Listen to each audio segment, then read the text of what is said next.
but good afternoon. I'm Gana. You got used on me, I think, until now. This is the fourth film talk that we're doing at the Podgorica Film Festival. You got the instructions for everyone who wants to follow this talk in Montenegrin. You can choose the option below, and you can only hear Anja, our translator. But this is Matthijs Wouter Knol.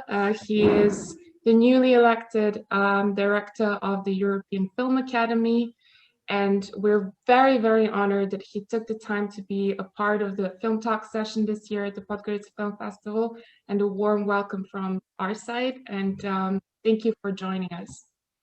Thank you very much, Gana. I'm very happy that you invited me. So yeah, glad to meet everybody here. I can't see you, unfortunately, but I know there's participants here, I was told. But I hope I can share some of the things and also answer questions if you have them. So I'm happy to hear you as well. Thank you. So if you, at any point to the participants, if you at any point have any questions or comments, you can write them in the chat box. I'm going to make sure I'll read them all. And Matthijs can answer them. We're going to start. We have a question beforehand from a journalist called Svetlana Chetkovic, and she would like to ask you, how do you think that the film production in Europe will respond to the actual epidemic situation in the financial way and also in the organizational way from your kind of point of view?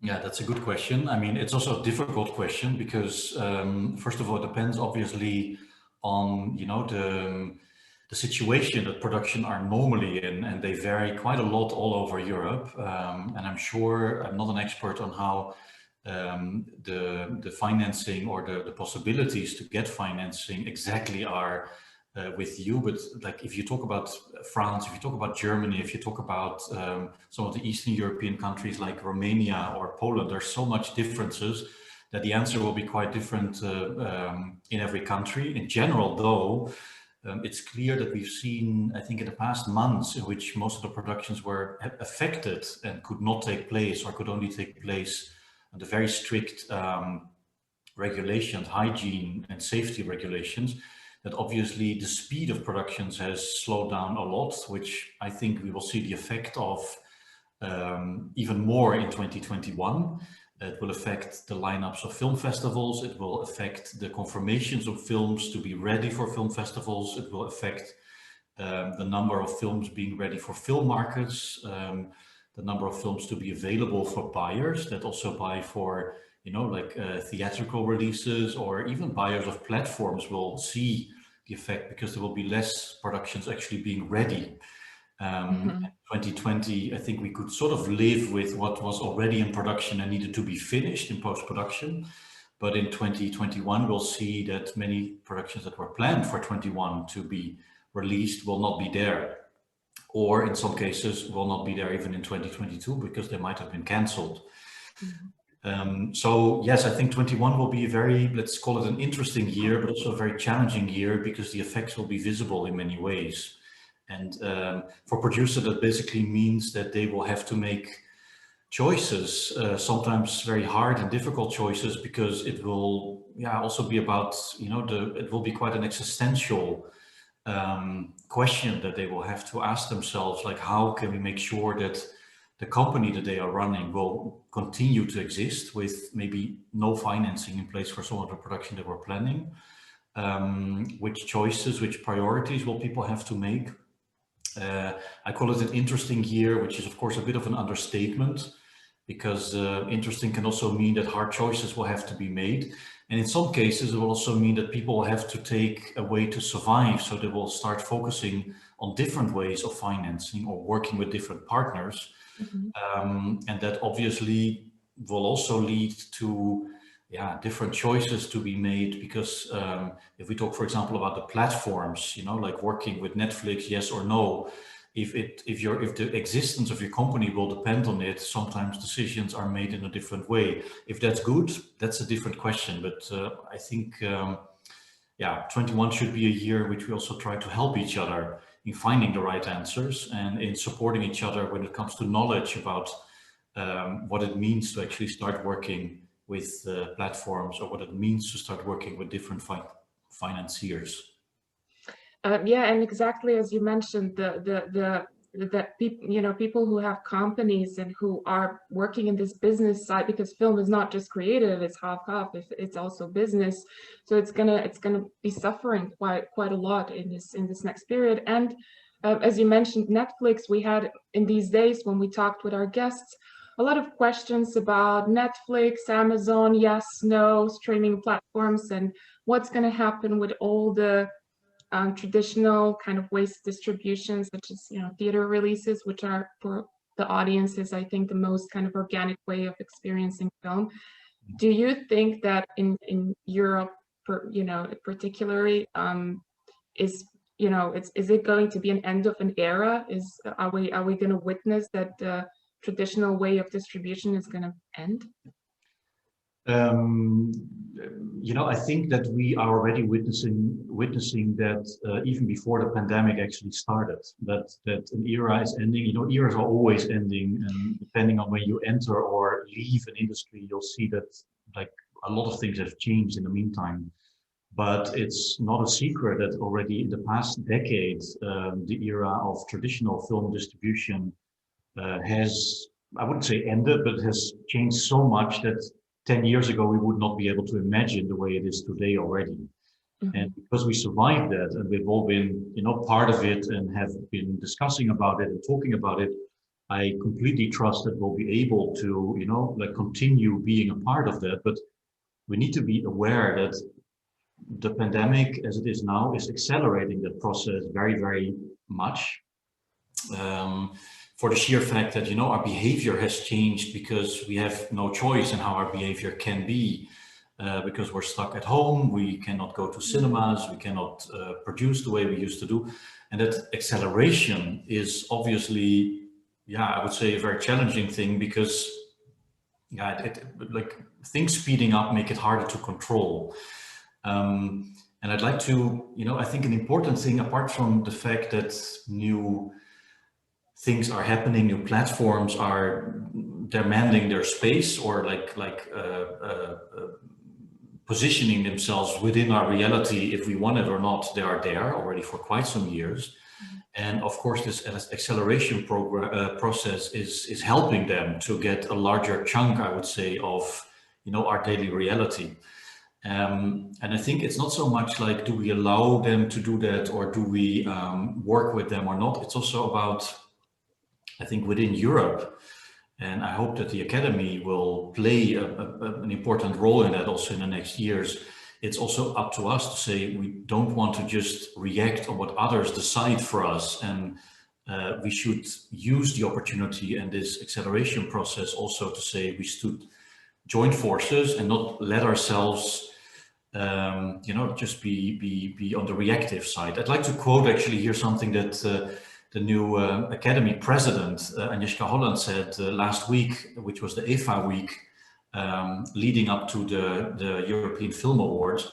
She said, we should not, just allow platforms or new players colonize us, but just showing up and saying, this is how it's going to be from now on. And if we don't do anything, and if we don't join forces, that's actually what's happening right now if we're not careful. So we should formulate pretty quickly, I think, an answer, and develop our own initiatives and see where we can find ways that help us as a European industry, how different we are, but still something that can help us all together.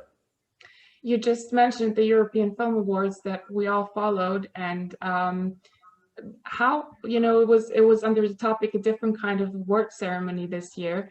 How was it to organize everything not almost, but everything online, and what were the challenges that the European Film Awards were facing in kind of bringing everyone together in the same kind of, at the same time, so to say, from wherever they are? Yeah, well, I mean, I have to admit, as you said in the introduction, that I officially did not start at the Academy yet. So I had the luck, though, to be able to join the team in November. So I could see how much work already had been done, how much thinking and planning was already done when I basically stepped in, and I was basically sitting on the first row seeing what was happening, which gave me of course a bit of the luxury of seeing how they already developed that plan. So what I saw sitting in the first row was that you know, it's not that only the Academy has been asking lots of the questions, because many of the festivals and other events that took place in 2020 in an online version had to question themselves as well. Like, what is the core of what we're actually doing? What do we want to keep? But what are also the things that we could maybe not focus on, even though we would normally do them when the event would take place physically? And obviously for a festival, the answers to that question are different than to the Academy that stages the European Film Awards. Because for the European Film Awards, it's about celebrating European film, giving an overview of what has been done and which films are nominated, giving a feeling of the people behind it, and also make sure that they get a stage at which they are, you know, like giving an award, being celebrated for the work they are doing. And in this case, I think the Academy managed, and the awards that are produced by the production arm of the Academy, which is called IDFA Productions. What we managed, I think, this year was to give a sort of a context program around the awards that took place last Saturday, which was in the IDFA week. First of all, the decision was made to not have all the awards on the same evening online, because we felt that would become a too long and too extended event that might not be so attractive for people, because they would not be able to be live present at the awards. So that was done in the evenings prior to, or like on the evenings before the actual awards were being given out. The actual awards means some of the categories, because others were already given out on Wednesday, on Thursday, and on Friday last week. I think it worked quite well. Obviously, there's room for improvement, but I think it sort of like gave those categories more presence than they would normally get in a long award ceremony online. I think what also worked quite well, that we had the possibility to give, you know, like there was as I mentioned before, a great opening panel where Agnieszka Holland, as the new president, was not known on the day that she did the panel, but she was elected a new president the day after. She was part of that panel. Also, Mark Cousins was there, filmmaker. Thomas Winterberg, who turned out to basically win the major awards this year, was also present there. Mark Cousins actually got the Innovation Award for innovative storytelling this year, a new award. And they were having a great conversation together also with Kirsten Nieuws, which is the head of the Berlin-Brandenburg Film Fund, one of the major film funds of Germany, about the future. And each of them had quite an interesting approach about how the situation is right now, what we can use to our advantage, and how maybe 2021 is affected by it. And I think online, doing that online was actually quite a good format. Last but not least, it's a long answer to your question, but last but not least, I think what was actually quite a great thing is that the awards were open to everybody.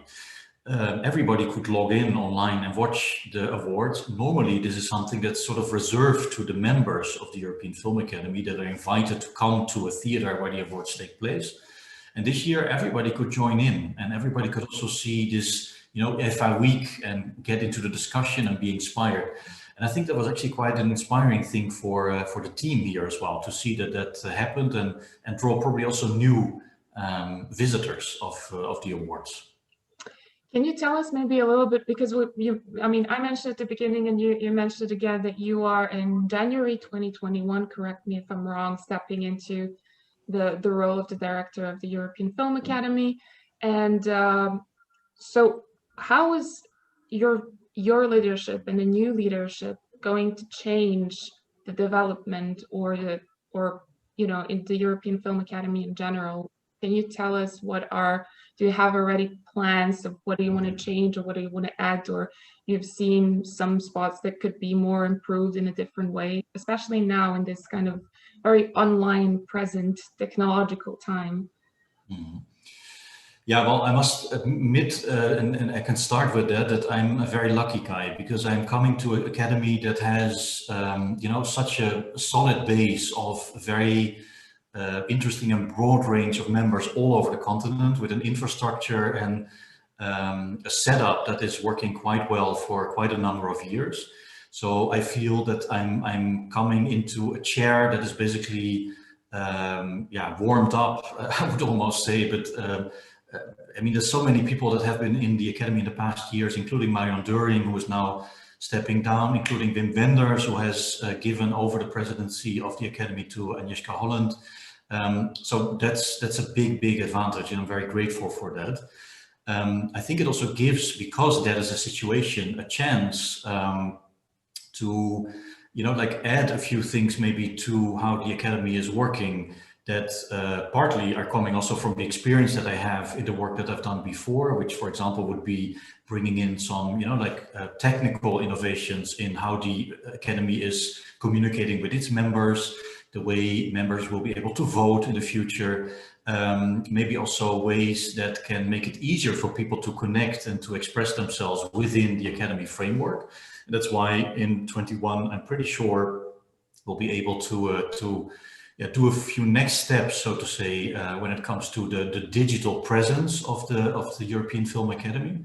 So that's one thing. I think another thing is also to connect to topics that we have all been thinking about and talking about and been confronted with, I would say, in the past couple of years, which are topics related to gender equality.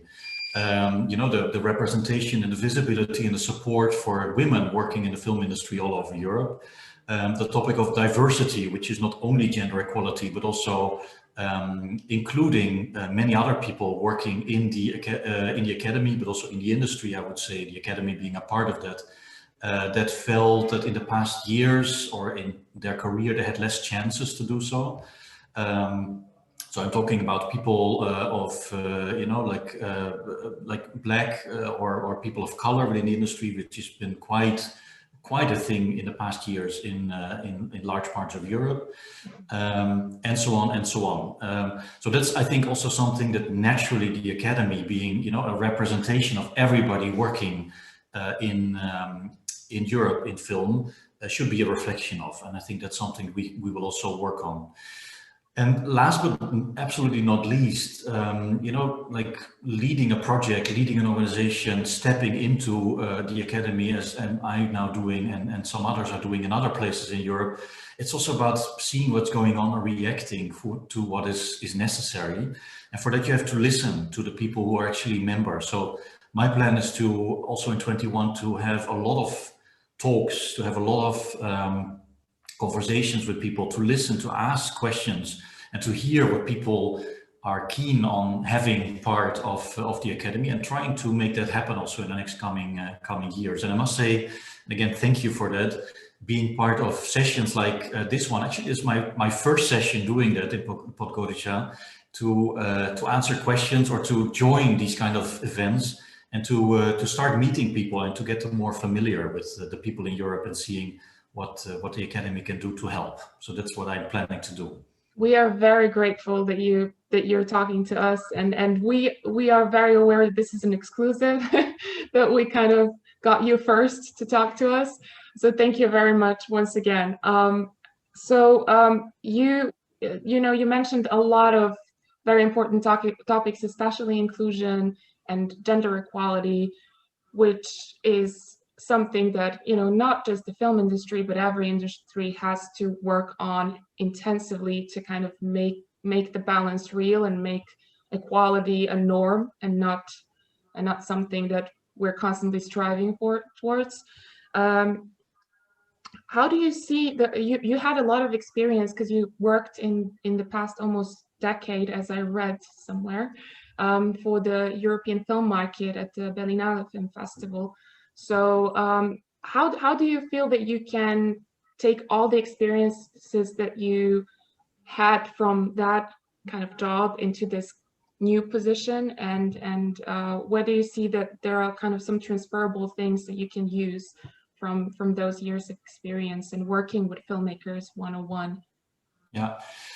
Yeah, I think it's a bit of a combination of I've been working in the past 20 years in different kind of roles, but some of the elements that are always coming back, surprisingly, but apparently because I also like them, are working with younger filmmakers and helping them to get access into a system that is working. So I think that's something that really, really gives me a lot of energy to make sure that people who are not part of something yet, but are quite keen on getting into it and also have something to say, are helped to get into it. Because we all know, because we all were starters and beginners at some point, it's not so easy to get into a room in which, you know, not only decisions are taken, but also people decide or have an opinion or have a long track record, and to also be able to and to dare to say something and to express your own opinion. So to help people doing that is also something that I like doing. And I think the Academy is a fantastic place to keep on doing that.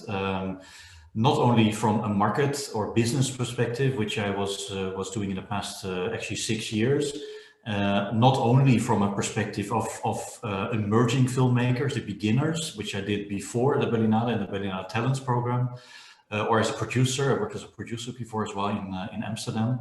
So it's a bit of a mixture of that. And I think the experience, you know, like we're human beings and we learn with the years, and we learn also from mistakes that we make, or we learn from the people that we meet and that we work with. And for me, moving to the Academy and to be able to to use some of the experience I have, but also making sure that people I learned a lot from will be included in the work that I'll do in the future.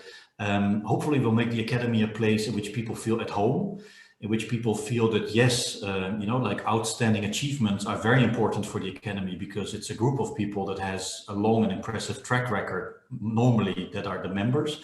But I think the Academy should also be a place for people to feel that it's something that they would love to be a part of, and there's ways for them to like gradually get into the Academy, maybe not directly with being full voting members, but in other ways in which the Academy can help them support, do their work, making sure that their work is visible. And I think there's specific and interesting ways to develop it. But also for that, it's something that I plan together with my colleagues here in Berlin and all over Europe to listen and to meet and to look for people to see what we can do the best. I think that some of the participants who are filmmakers and young filmmakers, including myself, I'm at the very beginning, we're very happy to hear that the emerging filmmakers who are at this very kind of first steps, because we sometimes feel very lost in the sense of we don't know where to enter, because it seems like you have to have 25 films in your filmography and so many things that you have to check to be able to step into a room of people who can advise you or who can just tell you their opinion, and who are in you know, in the European film industry, so to say, especially coming from you know, a European country. So it's great to hear that, and we're really happy that it's going to happen. Looking forward to that.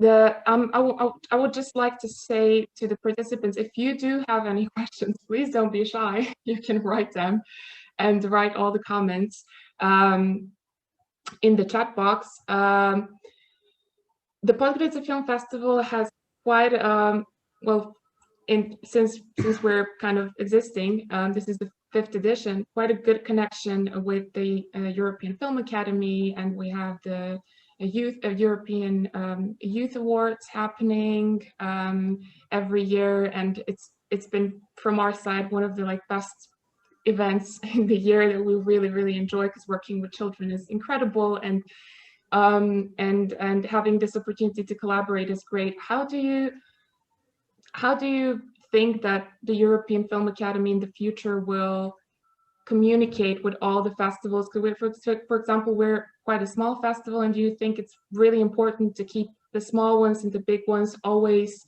kind of very close and tight, and to support them and keep on the relationship going?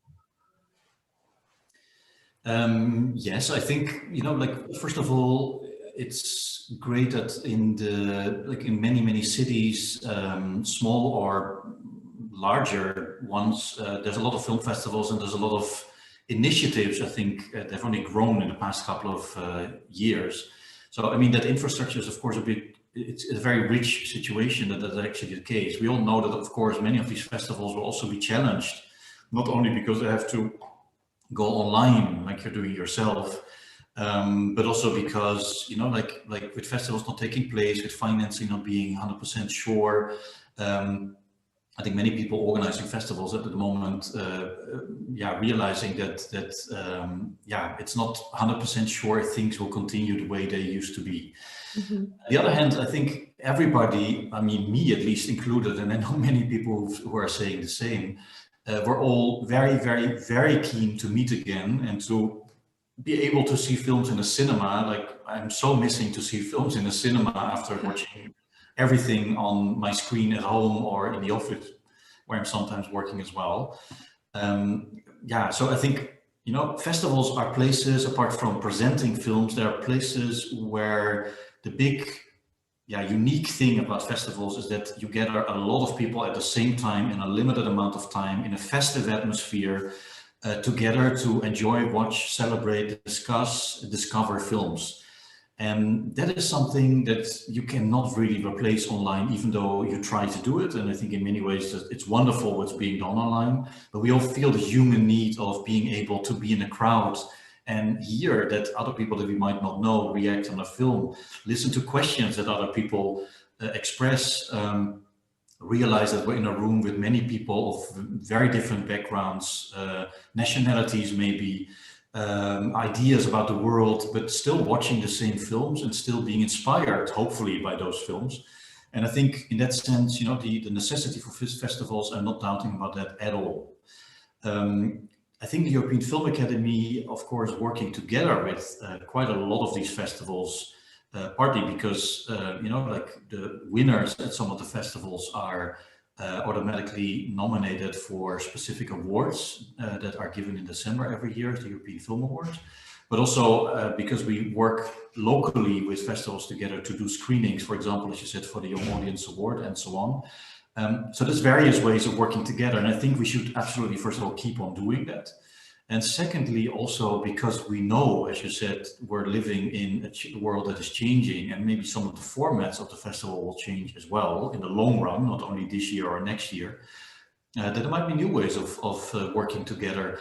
I mean, a fact is for sure that an organization like the European Film Academy can, you know, it's a key thing to use the festivals as platforms, as places to meet people, to visit those festivals as much as we can, to know what's happening at those festivals, and to have a very close, like, short lines of communication with those festivals. So that's something absolutely that will stay and hopefully will intensify in the next years.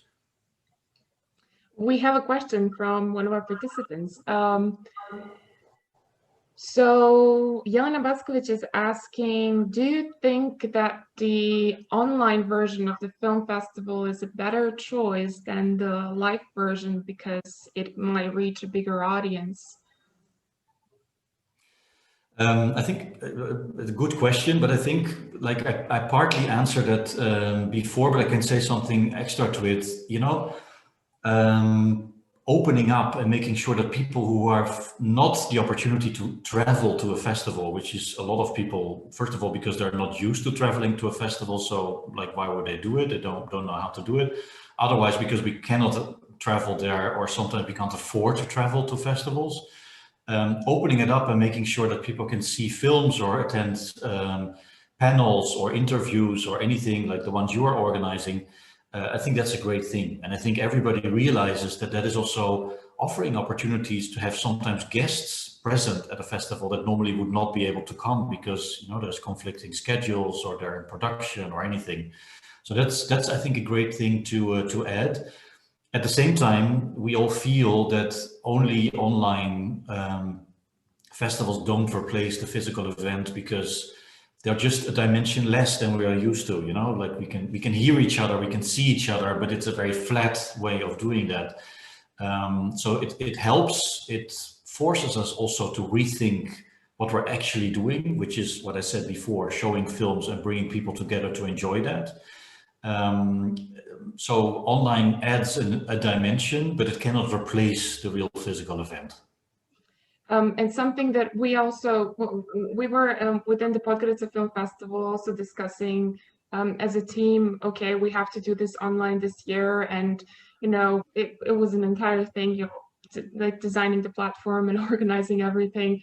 But also then we were talking about this aspect of the film talks that we have, and we had a master class with Peter Weber in the first day.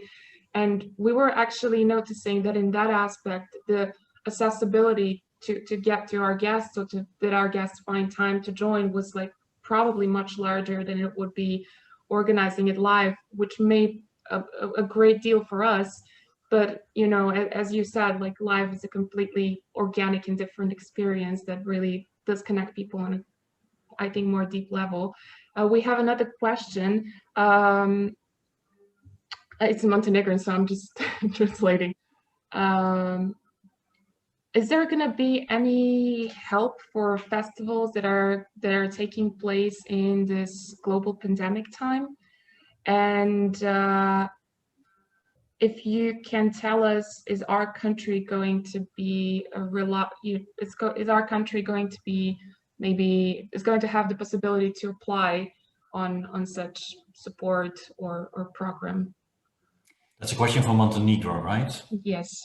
Yeah. So let me, I mean, first of all, it's hard for me to say, because I think, you know, the support that has been given to festivals is normally given to festivals by the partners that the festival already had. And in many cases, at least for the larger festivals, but for the smaller ones, it's governmental funding that you get. It can be city government that helps or also pays partly for the financing of a festival. It can be the state or the country that basically does that. And obviously, those are also normally the institutions or the partners that say, listen, everything is changing. You're doing the festival online, so probably cost might be different, in some cases lower, in some cases a bit higher, but we'll step in and help you with it. Or you can keep the financing that we gave you in this year. You don't have to give anything back, even though cost might be different or lower. That has happened actually in quite a number of countries and also in quite a number of festivals. I know this from experience for example, the Berlin International Film Festival that I worked for before, where that was the case. I think also in France, in Cannes, that was definitely the case, and so on. So like more general or European level support for festivals is, as far as I know, not existing or not yet existing. So I mean, I can't like give tips of saying, listen, apply here or apply there, because there is a chance of doing it. But I think it's a very good question, nevertheless, because it makes it clear that people that are, you know, like struggling or wondering that after 2020, which is almost over, what 2021 will bring, because as it looks now, 2021 will not be, you know, back to normal year. It will still be quite affected by the situation as it is now. I think it's good to start a discussion or to also share what the ways or the solutions were that people actually found. So if you feel that, for example, in your city or in your country, things are way more difficult and different, you can refer to the situation, how it is in other countries. I know, for example, that has been done in a country like Romania, where state support was already quite difficult or non-existing. And this year, there was actually hardly or nothing of any additional support for a struggling industry, despite a lot of efforts from producers and organizations to ask the government and really like almost beg the government for extra support to make sure that the industry survives. That hasn't happened yet. And I think, you know, they relied and referred to situations in other countries and said, like, it's happening here, it's happening there. Why is nothing happening with us? And I think those kind of things are important also to share that kind of information. Yeah. I would like to ask. I was reading quite a lot of articles recently about in the past years. There is this huge kind of technological development when it comes to can we make films in like classical ways anymore, or do we need to make them more interactive? Programmers and IT people became kind of part of some film productions. Virtual reality is big one as kind of this new technological thing that can be incorporated in cinema.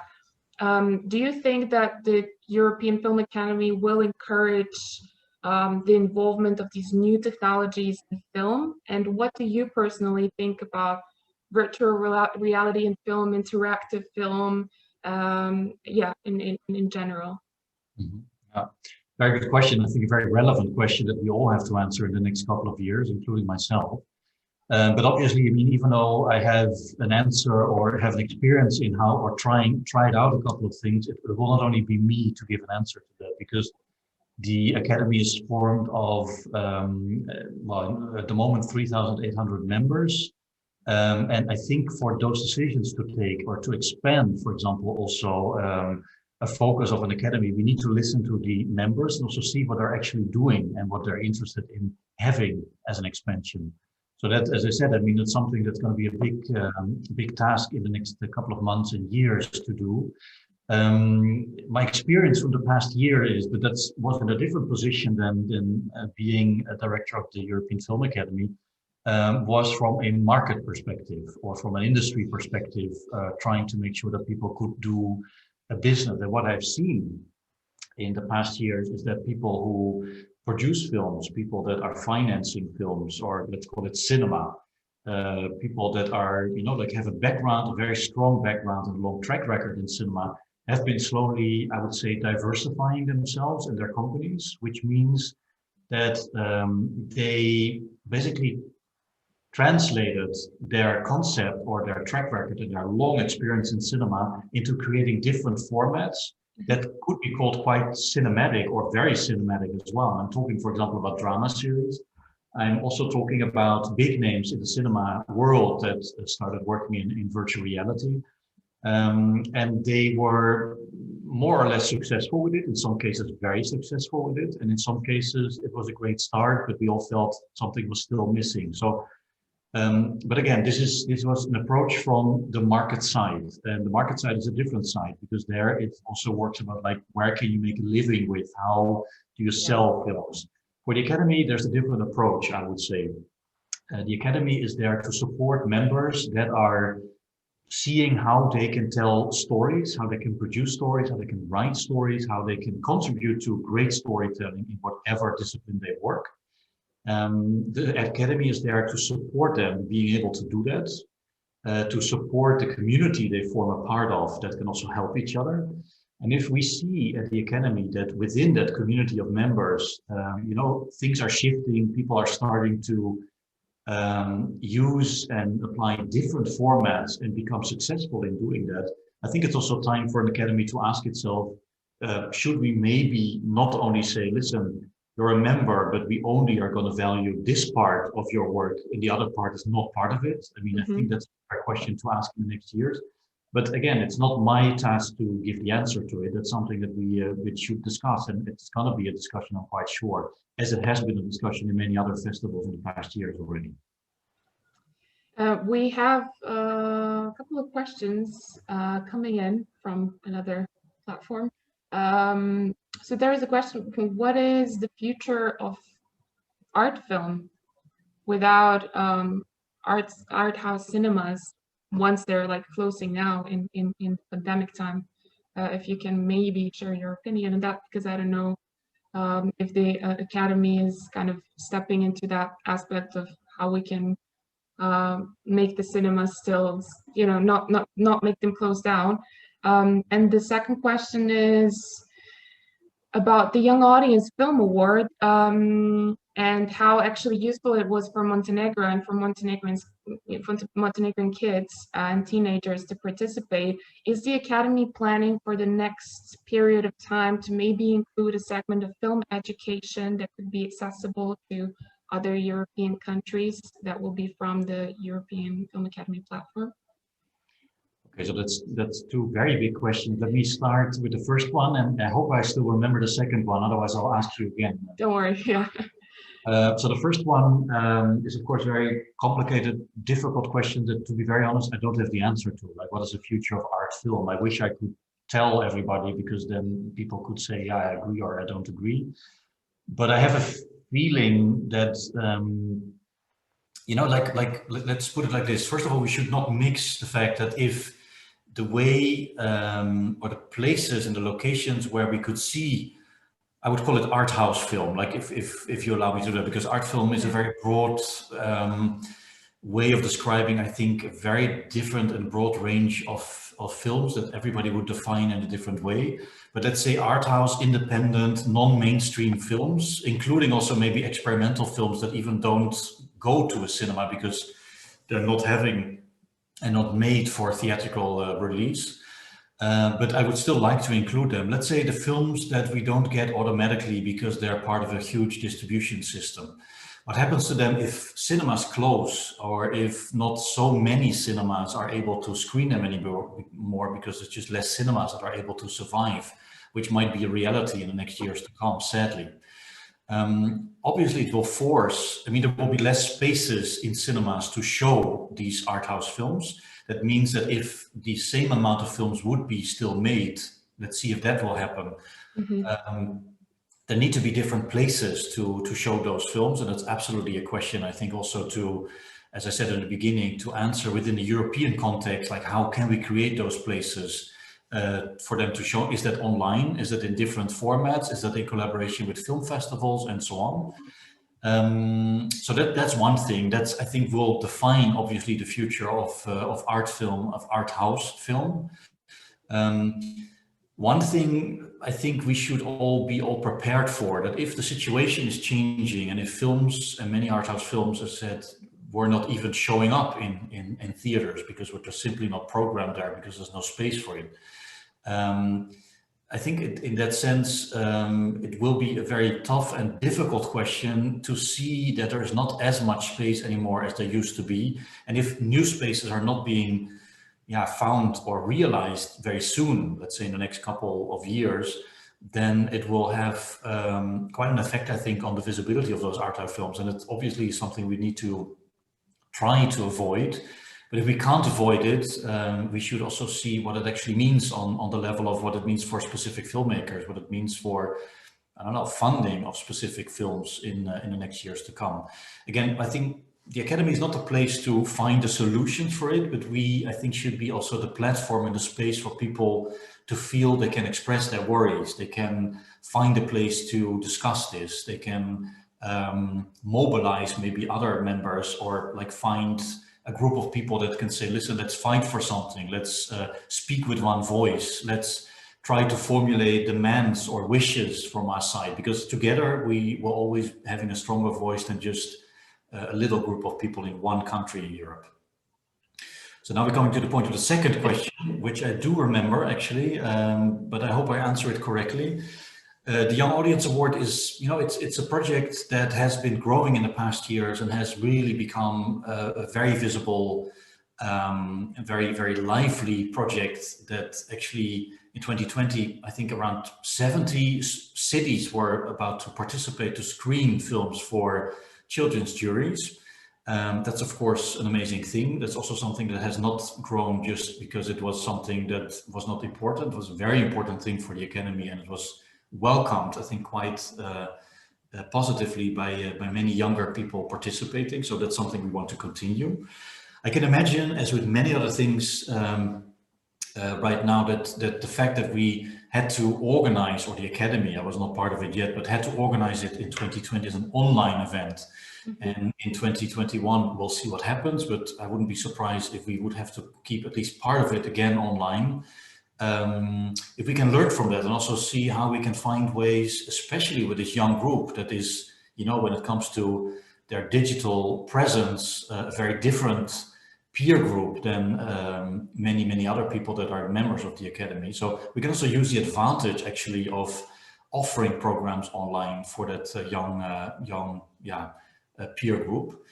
I think, and I would like to think about that, and I know there's a couple of ideas about that that we will continue to talk about in 2021, is to make sure that people who have been a part of the Young Audience Award, the age range is 12 to 14, like the juries are consisting of people in the age range of 12 to 14. And after that, there's actually not really a program yet within the Academy for them to be a part of. That it's great after we warmed up and, you know, like got a lot of energy of people, very young people in age 12 to 14, to make sure that they can stay within the Academy in a different program, like in a film club program where they can come together on a regular basis and like keep on watching and discussing films in the year after. they stepped out of those children's juries. There's other ideas as well, and that's, I think, something exciting to work on also in the next couple of years, and hopefully also together and in partnership with the festivals that we already work with, including Podgorica. We have another question, and it's going to be probably the last question of the day because we are like about to wrap up. It's from Irina Koprivica, and she is asking, could it be said that aspiring and passionate filmmakers are the ones to pave some new paths in post-pandemic film industry for future generations, considering they've had a first-hand experience of sudden global changes and directly affected the industry festivals and them as creators? Yeah, I think that can be said. Absolutely, I would second that. You know, like we said before, or I mentioned before, that if you're an emerging filmmaker starting in this industry and trying to sort of get your foot in the door of an industry that's sometimes a bit, intimidating because everybody seems to know so well what to do, and you are the only one not knowing. I think that's something that everybody recognizes or maybe remembers also from their earlier years.